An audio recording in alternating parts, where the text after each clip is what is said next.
That's okay, though.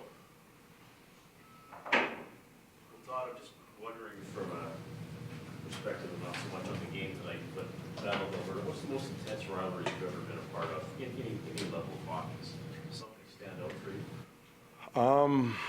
Wow, that's a good question. Every level has their own rivalries. You can go back to Bantam hockey probably exists here in Edmonton.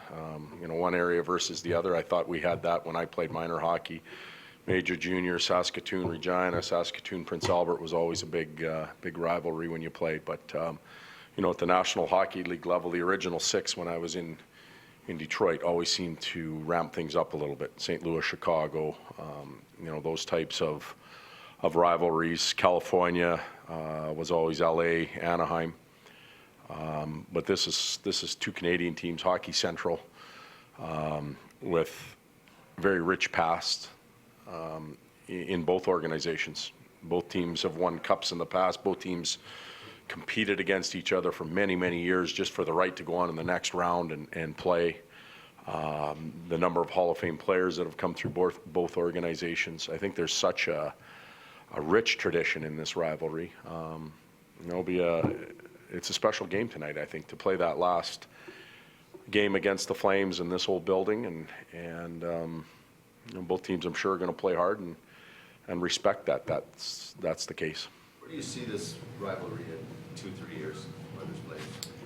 Well, I think both organizations hope that it has a chance to expand and heat up and grow, and we're both somewhat in the infancy stage of developing that as far as players and trying to get to where we want to go.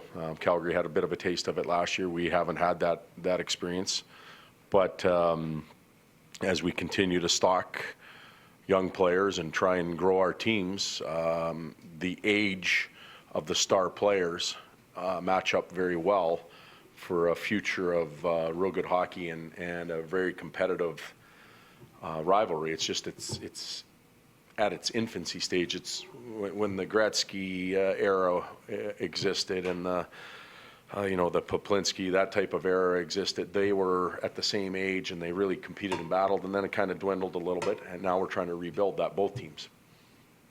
Todd, is the significance of tonight's game something that you have to relay to your players, or is it something you acknowledge prior to the game? Or well, we won't. Our staff won't go there. We won't. It's Calgary, so our team understands that those are important games all the time, and the rivalry exists.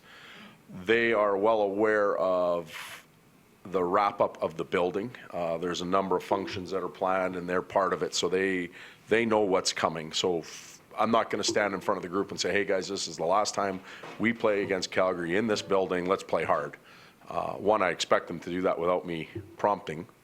And two, I think they understand it. What's your number one concern coming off?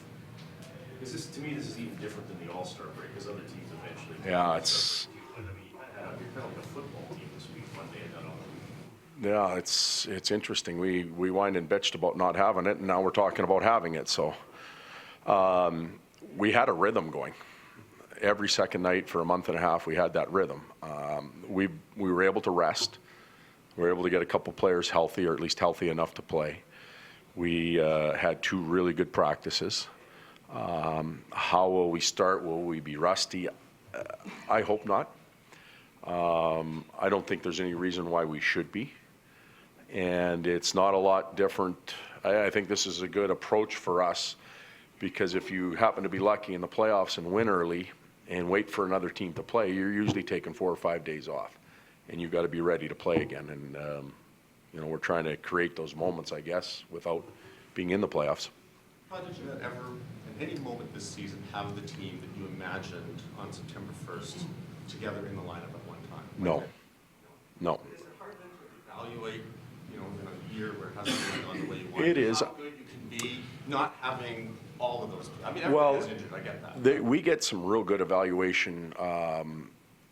Evaluation goes beyond just the ice and the interaction of players. There's how they behave around their teammates, how they interact at the rink, their practice habits, their ability to comprehend and apply tactics and that type of stuff. So we've been able to see individuals do that, and we have our opinion on the upper end and the lower end of that.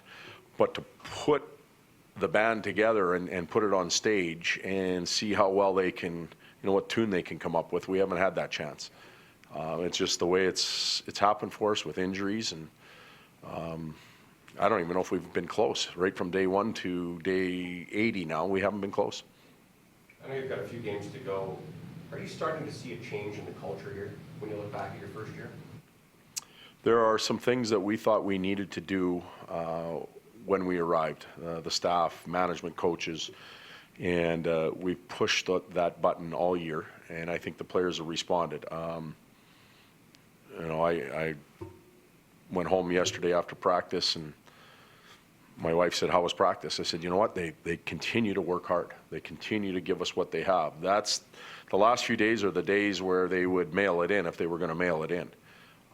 So I'm impressed that they have sustained it and are still willing to buy into it when it would be easy to fold their hands, and that was the approach that we've taken. There's been many nights where we've been in games a lot longer than we have in the past. We played an astronomical number of one-goal games, and I include the empty netters for or against, wins and losses. I think we're almost at 50 now. So we've been in a lot of games where I think that's cultural change, but there's still some work that needs to be done. Thank you. Todd, sorry, I just wanted to ask you about what you remember about this rivalry growing up and watching it. And I apologize if this was asked before. No, it's okay. Heated, skilled, competitive, passionate, a lot of different adjectives. I was talking to the group here before about the players, the Hall of Fame players that were leading that rivalry. They matched ages very well back in the Gretzky era, and goaltender for goaltender, and dominant defenseman Al McGinnis and Paul Coffey and those type of guys. You had dominant forwards. Coming out of that division, you had to go through Calgary, you had to go through Edmonton, and they were that good, and it was fun to watch. It made it hard when you were a kid to pick your playoff pool because you didn't know if Edmonton or Calgary was going to win, but you knew one of them was probably going to get to the finals, so you were either in or out after the first round. Being from Saskatchewan, you're an Oilers fan or a Calgary fan? I was a hockey fan. Great answer. Way more Oiler, though.